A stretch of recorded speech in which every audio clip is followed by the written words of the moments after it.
আলাইকুম, শুভ বিকাল সবাইকে। আমরা আসছি আজকে সুলতানপুর গ্রামে, তা আনোয়ারপুর গ্রাম এটাকে বলে।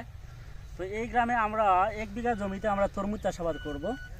তো তরমুজ চাষাবাদের জন্য সাধারণত জমির পরিচর্যা নিয়ে আজকের এই ভিডিওটা। জমির পরিচর্যা কিভাবে করতে হয়, কিভাবে সার প্রয়োগ করতে হয়, কিভাবে গর্ত করতে হয়, এইসব নিয়ে আজকের আলোচনা। আমরা মূল জমিটা প্রস্তুত করার সময় আপনার 4 থেকে 5টি আড়াআড়ি চাষ দিয়ে জমিটা জোর করে নিতে হবে। তারপর যে বিষয়টা হচ্ছে, আপনারা প্রত্যেক বিঘা জমিতে সঠিক মাত্রায় সার প্রয়োগ করতে হবে।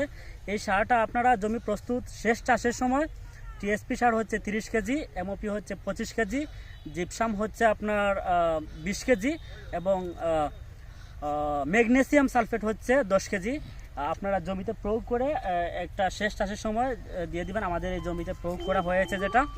তারপর আপনারা গর্ত যেটা করবেন, এই গর্তটা হচ্ছে আপনার প্রায় 45 সেন্টিমিটার। আপনি একটু বলেন গর্তটা কীভাবে করছিলেন?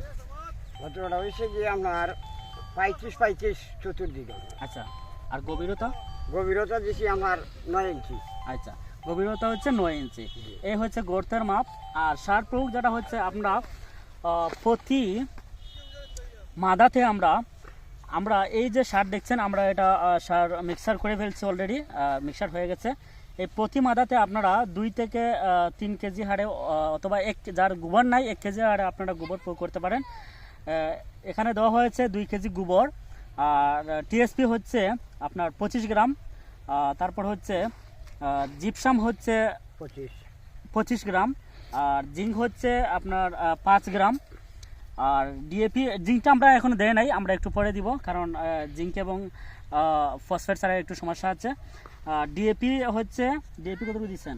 ডিএপি দিয়েছি আমার 25 গ্রাম, আর হচ্ছে জিঙ্ক 5 গ্রাম আমরা পরে দিব।